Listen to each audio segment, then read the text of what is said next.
his sword. "Bee, get inside! You'll be safe there." "Yeah, right. Lothar is here because of me. This whole disaster is because of me, and I'm not just going to run inside and hide like it doesn't matter. Like, I don't care what happens to Torrin or Celeste or anyone. Even if I just stand here like an idiot, I'll risk my life like everyone else. I have to see how this plays out." Lothar lunges at Amalric, who's trapped inside the just-closed front gates, unable to make his escape. If he hadn't told me to run, he might have made it. Everyone screams and moves out of the way. A circle of space opens around Amalric, probably because nobody wants to be anywhere near the guy a dragon just threatened to kill. "Show your true form and face me," Lothar shouts. Your true form? That means there isn't just one, but two dragons here tonight.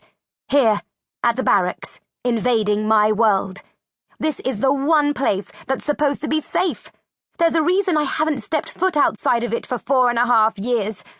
The dragons were never supposed to get in here. They weren't supposed to come to me.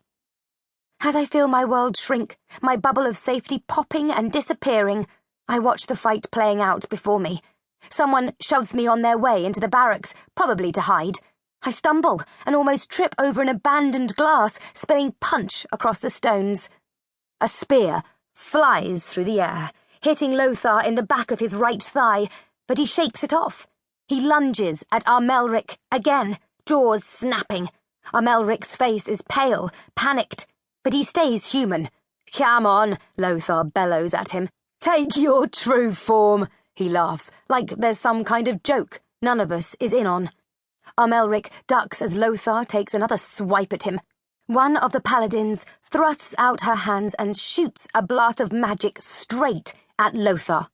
He scrambles backward, out of the way, letting it hit the stone wall in front of him. The stones shatter and crumble, but he doesn't even glance at his attacker, and instead keeps his focus on Amalric, because apparently that's more important than the dozen paladins trying to kill him. Celeste's voice rises above the noise, shouting orders for the others to cover her while she casts a spell that will bind a dragon's powers and force him back into human shape. Our family's speciality. Lothar must hear Celeste too, because he seems to recognize that this is over. He makes one last lunge for Amalric, who drops to the ground and rolls away just in time not to get mauled to death.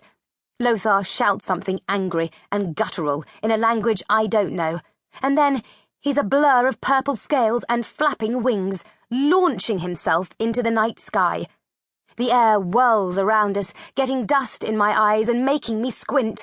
The smell of sulphur prickles my nose as Celeste finishes casting. There's a flash as the magic leaves her hands, followed by a crackling sound as it fizzles out and dies, its target no longer there.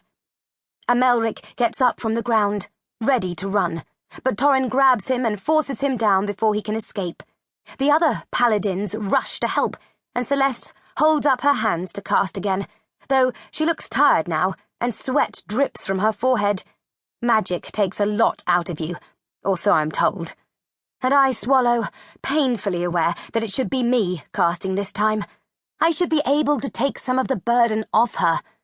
But if I could, Father never would have opened up this party to outsiders, and none of this would have happened. There's another flash of magic as Celeste finishes casting, binding Amalric's powers so he can't change forms.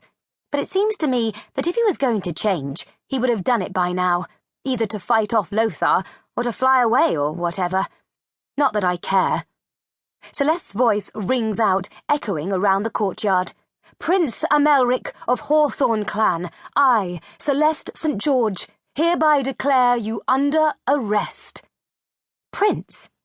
There were not only 2 dragons at this party tonight, but they were both princes. The crowd cheers. Medics show up to tend to the wounded. The other paladins gather around Celeste, congratulating her as they haul Amalric down to the dungeon. Everyone except Torrin. "I told you I had a bad feeling," he says, grinning playfully at me to soften his words. I was this close to marrying him. I pinch my fingers together to emphasize just